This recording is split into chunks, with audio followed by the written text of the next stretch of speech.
But before we do that, I would like to ask Chief St. Pierre to come back up and join us and kind of touch on the Lewiston experience overall. Chief? Thank you, Mike, and good morning, members of the media and the public who are watching closely as law enforcement continues to work diligently on this rapidly evolving investigation. The safety of our community remains paramount. I want to assure all that a tremendous amount of law enforcement manpower, time, and effort is being utilized around the clock, literally around the clock, in every effort to apprehend the suspect as well as to safeguard this community. As the Chief of the Lewiston, Maine Police Department, I am extremely thankful for the community's outpouring of support being offered during this tense and trying time. I extend my deepest appreciation for all of our law enforcement partners who have responded from literally around this nation. Again, I will ask the community to be as patient as possible with this process, realizing that there are many, many moving parts and coordination of efforts involved between multiple agencies. We will attempt to provide as much information possible as this investigation proceeds forward. I would also like to acknowledge and thank the many businesses, restaurant owners, individuals who have provided meals and other essential items to support an investigation of this magnitude. Following this press conference, details will be shared regarding counseling locations, where somebody can make a donation if necessary or asked, and the hosting of several different vigils. On behalf of the hundreds of law enforcement officers who have descended upon our great city over the last 3 days, we want to extend our heartfelt support as well as our sympathies to the victims and families involved in this senseless tragedy. Thank you, and I'll turn it back over to Mike. Thank you, Chief. I appreciate that. So I guess for starters, I want to make sure that we always take a moment to acknowledge the victims, their families, and how this is negatively impacting the state of Maine, the city of Lewiston, and really our entire country. We know when these things occur around our country, we are all so incredibly focused on what happened, and then we try to get to the why. And there are certainly times when we can't quite figure out the why, because every one of these situations is so tragic, so outside of the norm, that it makes it difficult for community members of all types in all locations, East Coast, West Coast, it doesn't matter, to fathom how these kind of things can occur in the greatest country in the world. So we're going to continue to work towards that.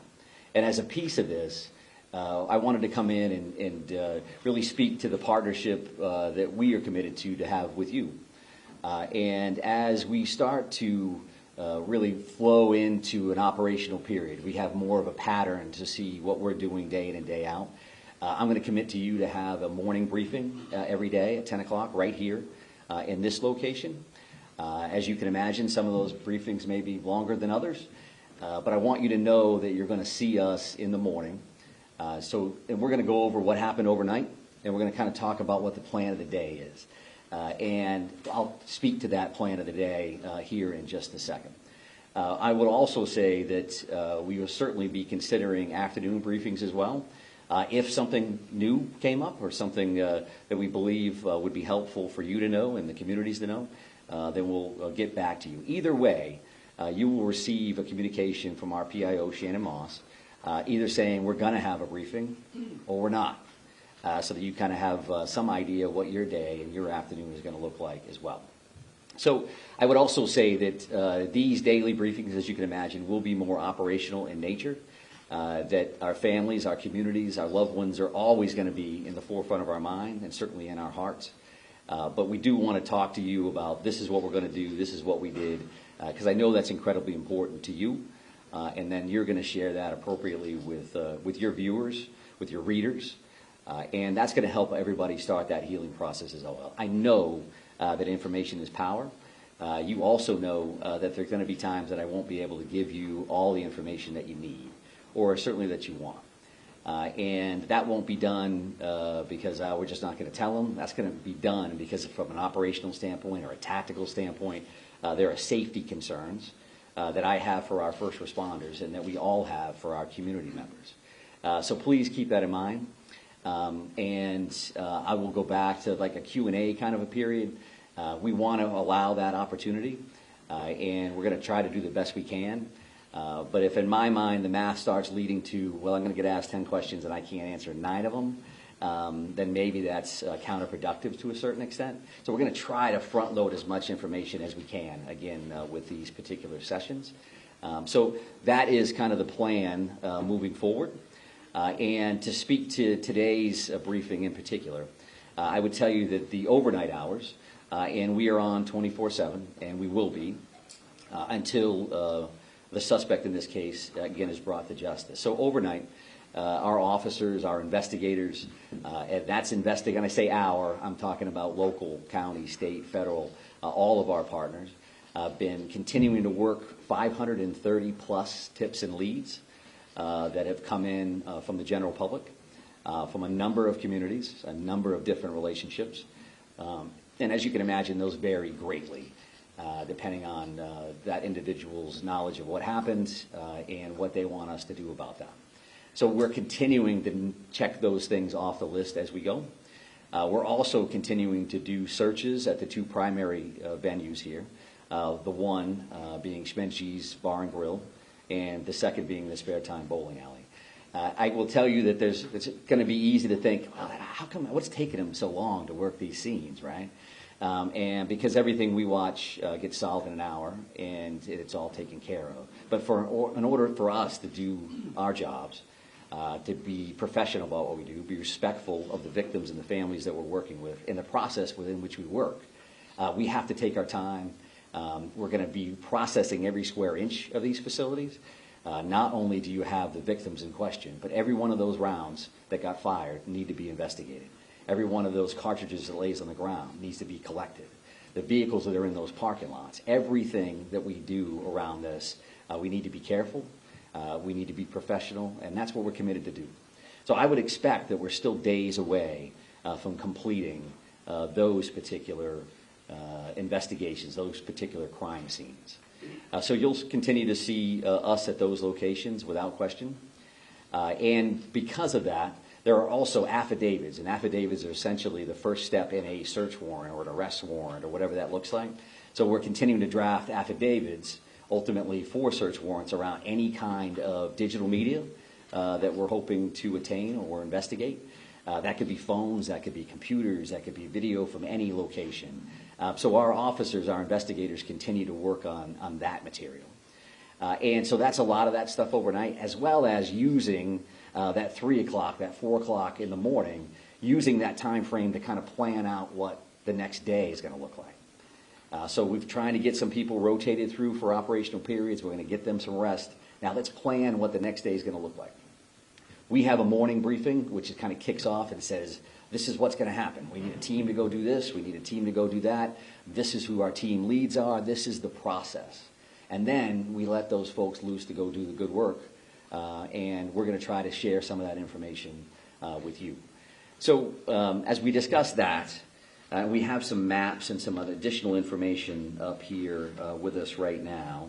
I will talk about a couple of these locations here to the best of my ability. Obviously, there's a lot of us here, and this isn't ideal as far as these maps go.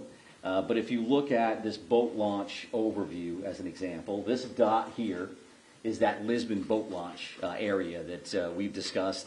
That's where the suspect's vehicle was located ultimately, that white Subaru station wagon. And I will also say that we'll have these 3 primary maps, but this QR code here, and whether you can get it from your seats or come up after the fact, will give the digital version of those so you have those readily available. You certainly understand how all of that works. So we talk about that boat launch area, and that particular location is 501 Lisbon Street. Pejebscott Landing. Pejebscott Landing is at this location. I believe we have some of our friends from the media that are out in that area now.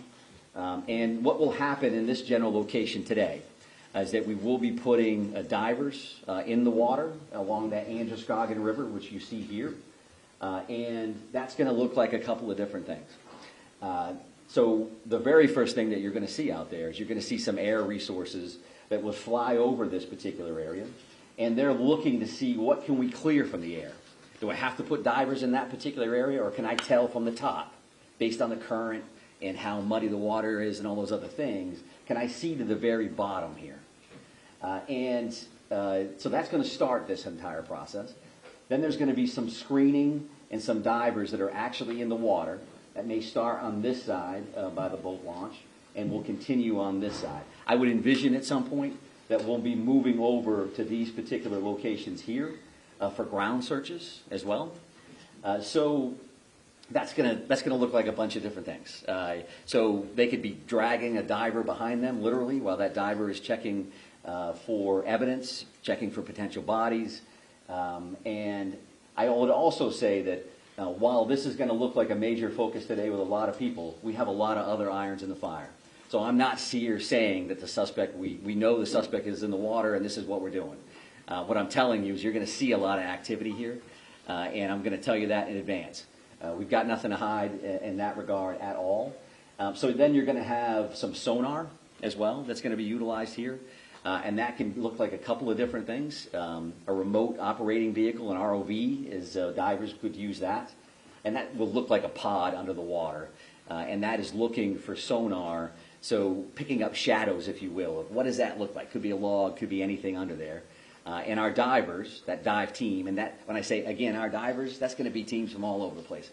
Our Maine Warden Service is heavily involved in this. We work with them all the time. The Maine State Police dive team will be in the water and will be leading this initiative. So that's what we'll see here with a couple of different kinds of sonar. And then along the shoreline, you're going to see a line search, if you will. That means literally officers on line as they're working that shoreline. And of course, they're looking for evidence. They're looking for anything that may help them down the road. Now, I say you'll see this because for us, we want to make sure that we're working with you. So there is a church parking lot across the road here. And there's also some parking available on this side of the road.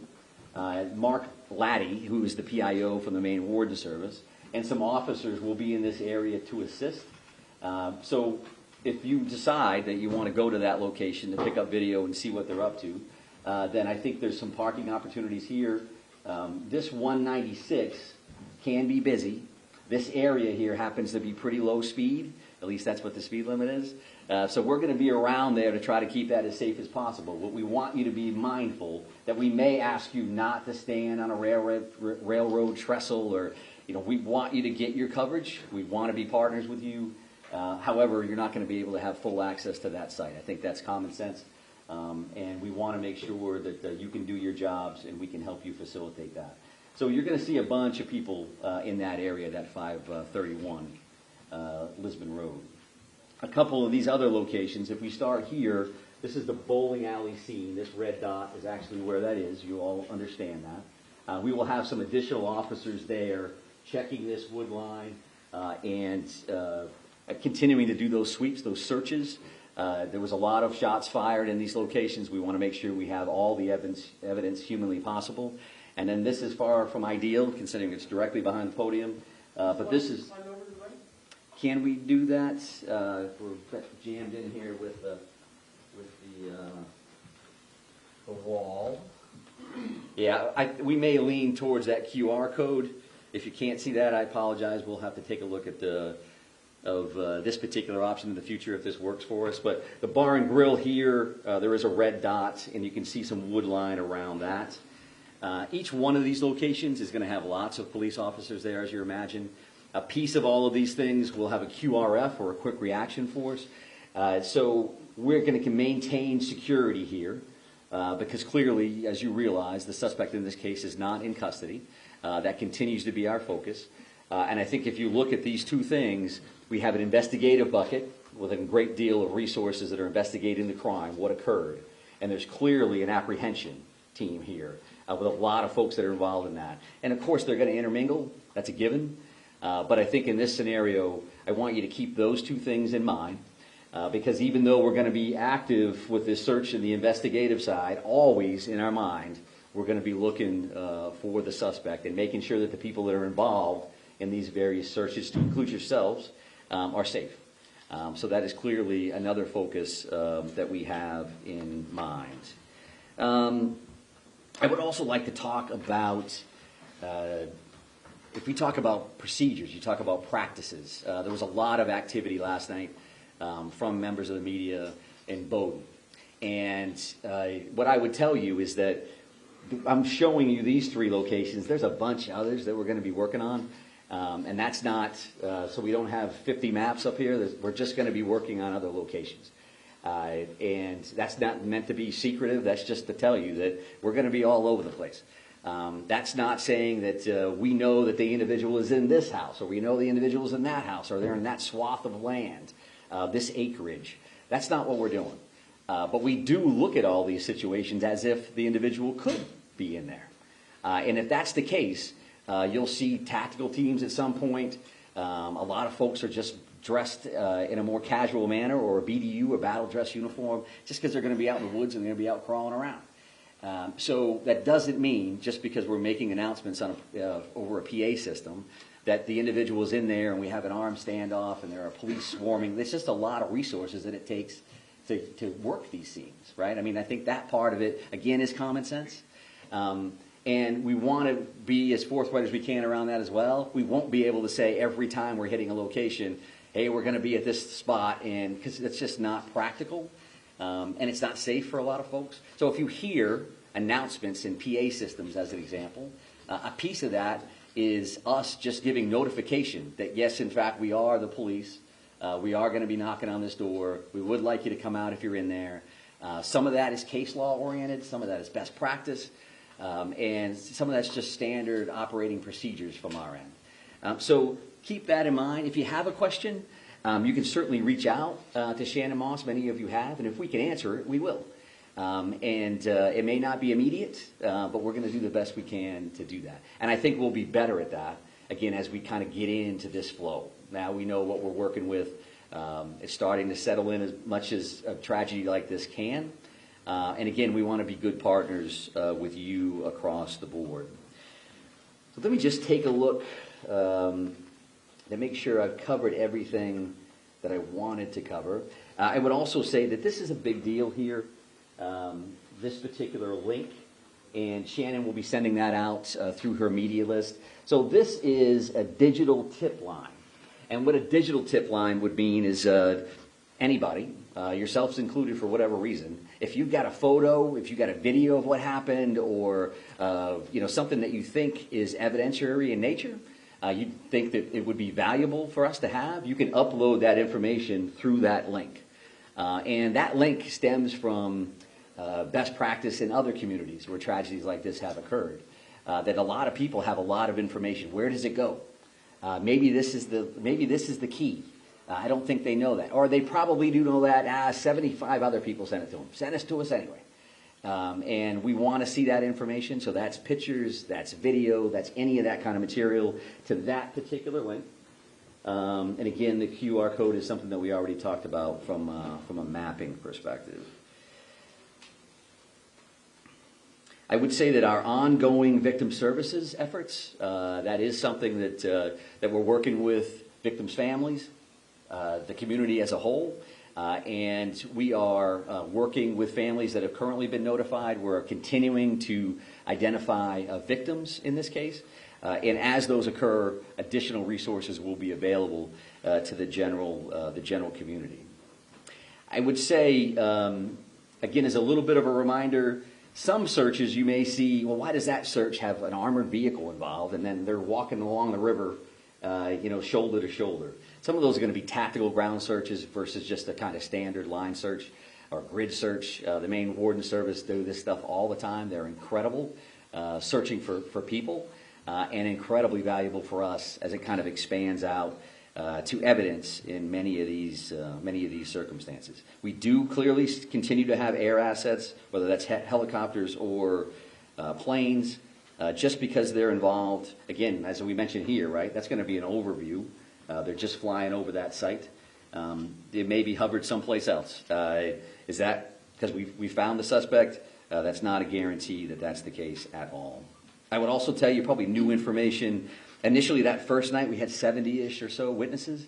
The FBI has been incredibly helpful with things that may sound as simple as you've got to transcribe 70-plus witness statements. They're bringing a lot of resources to play, and so we're continuing to do a lot of that work behind the scenes as well.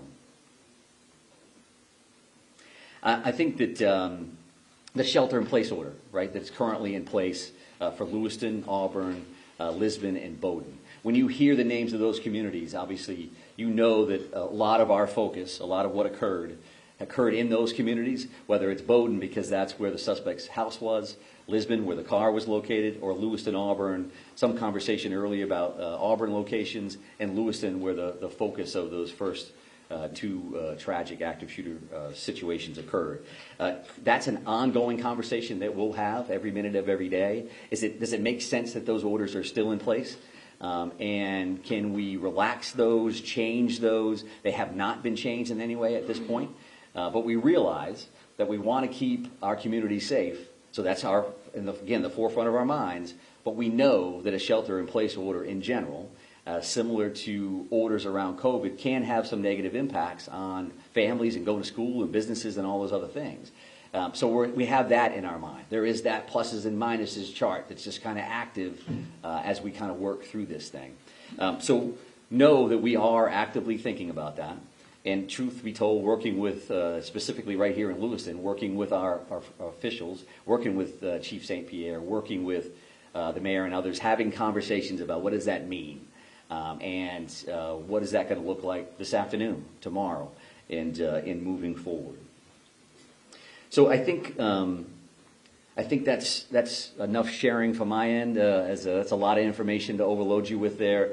I would want to come back, however, to say that there's a lot of stuff going on here, but what matters to us, again, is the safety of our communities, the safety of our residents. We care about each and every one of them, as you do, and we're going to continue to fight on their behalf to bring this individual to justice, because we know that has an impact on starting that healing process. It's not a slam dunk. It's not when we got them, now everybody's better. This is going to take a while, right? It's going to take a while for communities to work through. It's going to take forever for families to work through. You lose somebody that you love. That's a big, big deal. So I don't want to get lost in the minutia of this is what we're doing and this is a map and it's a QR code. It always comes back to this other stuff for us.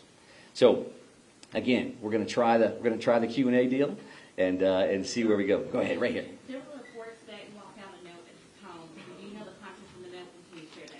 Yeah, so we've heard the same thing, and there was a note at one of these residences. I'm not prepared to really talk about what that included.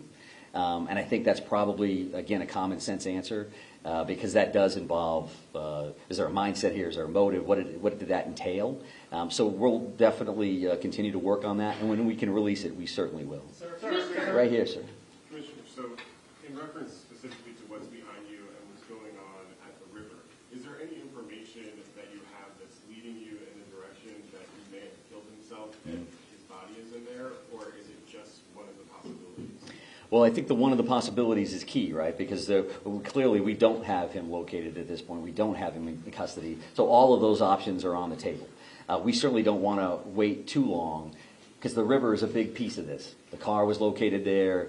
Evidence is located in the vehicle or right there along the shores of the Androscoggin River. So that's stuff that we want to make sure that we're checking, and we're using the resources that we have available. We're using the expertise that we have available with the dive team and all our partners to make sure we're checking that at the same time, right? We're checking all these other things. We're working through the crime lab on this other information. So all of those things are occurring at the same time. I would also state, and I want to make sure that I say this because they've been very, very helpful.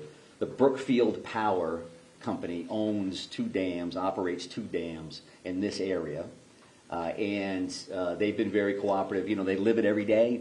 So as an example, one of the things that we're doing, the river currently runs at like 8,500 cubic square feet per second, and when they tighten the dam tools down, they actually lower that down to like 5,500 cubic feet, right? Does that mean anything to you? What it means to us is that that current, if we can slow that current down, we can lower the amount of water in the river. It's certainly easier for us to work.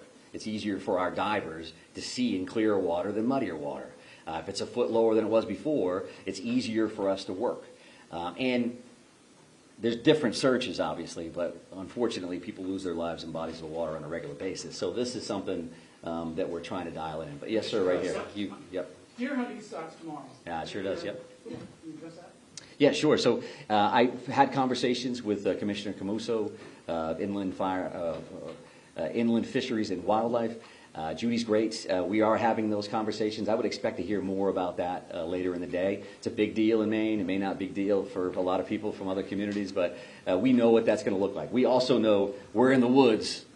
You know, if you just happen to be in the woods, minding your own business, going for a walk, that's going to make us a little concerned, right? So it's definitely a good question. It's something that we're actively working on. Right here, sir? You talk about this tremendous amount of assets here Yep. and the search for him. Can you talk about the pressure you guys are feeling to find him, to give this community some sense of answers as this enters its third day? Yeah, sure. I think, you know, pressure is one way to put it. I mean, we're concerned about the victims, their families, and our communities.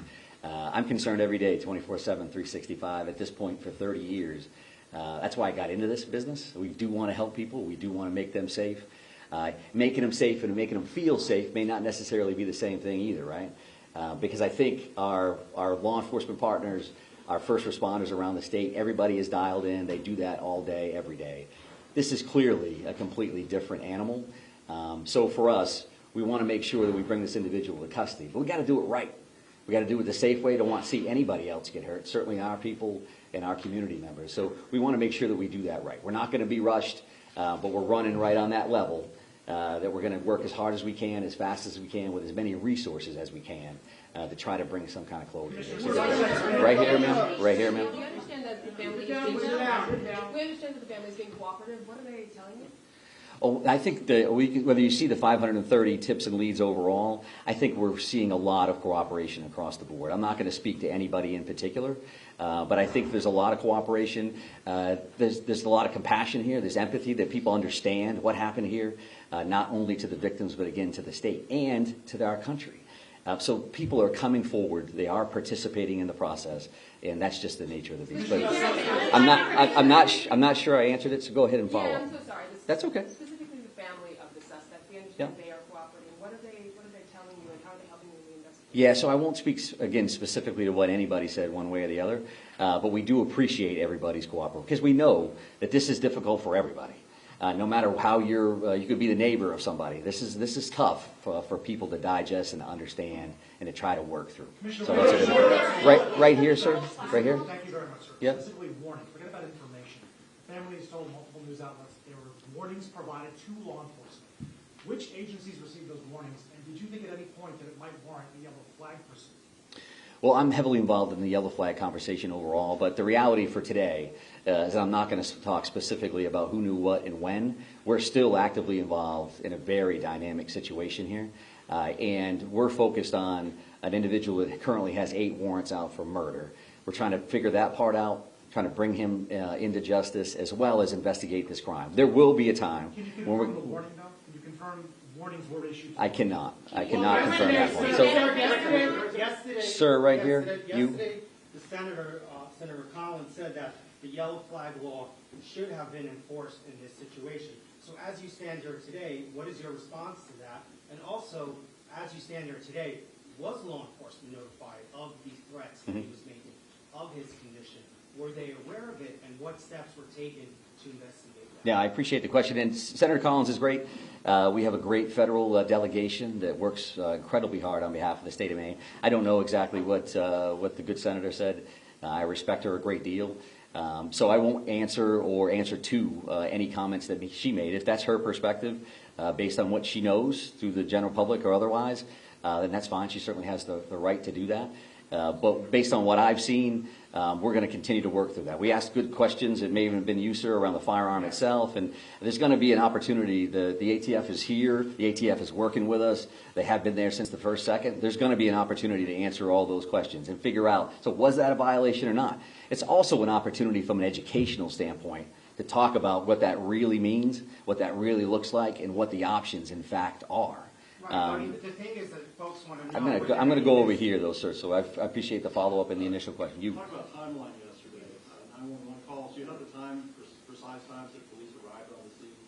Arrive, no. So it was 6:56 for the initial call, and then 7:08 for the second call. Multiple calls for each location, and so that's what I had. I don't know exactly when they arrived, other than to say these calls in any scenario are a priority, to say the least. So everybody's going, and they're going as fast as humanly possible. So that's the. I'm not done answering the first question. So was that enough, sir? Does that make sense on that? I will take a look at the arrival time so that we have that information, and we may be able to provide that at a different. And I would say this, okay? The way this is going to work, just so we're all clear, the way this is going to work is if we have a Q&A and you ask me questions and I attempt to answer them, as soon as we start yelling over each other, I'm done. Just so we're clear. And we don't want to do that. We're trying to be as cooperative as we can across the board. But we'll be back another time, and we're just trying to figure that out. Yes, sir, right here. Thank you. We're coming up on 48 hours. Are you concerned the trail is growing cold? I think that every minute that this goes on, we're more and more concerned, because what's the next thing that's going to happen? And we understand that. And that's why we're working 24/7 to bring this individual to justice and to try to bring some closure and overall safety to our communities. So yes, we feel that just as much as the community member does or any of us. This is a privilege. This is an honor we have to do something about these tragedies when they occur. In many instances, I've been in those scenarios. This happens out of state. You're sitting on your couch wishing you could do something to help. Well, we're in a position to do something to help, and we will. There's no question in my mind that we will bring this individual into custody one way or the other. I'm going to take one more question from you, sir, and then we're going to be done. Confirm that you've identified 16 out of the 18 bodies, and if so, can you confirm the demographics, please? Yeah, and I think that that may be a question, the specifics may be a question for a future briefing. We have identified and notified the families of 8 of the 18 fatalities that were involved in this incident. We mentioned those 8 murder warrants, and the reason why we have 18 victims, we only have 8 of those warrants. That's because 8 of those people have been identified, and 8 of those people, the families, have been notified, which is certainly key for us to make sure we get that right. But further demographics around that, the colonel gave gender yesterday, and we'll take a look at ages and some other information. I'd like to be able to honor the group of victims by talking about them in a specific session that I would view coming shortly. 8 of the 18 have been identified and notified, not 16, and I don't know where that came from. So thank you very much. I do appreciate it. We will see you again along the way. Thank you. Hold still, everyone. Come on, hold.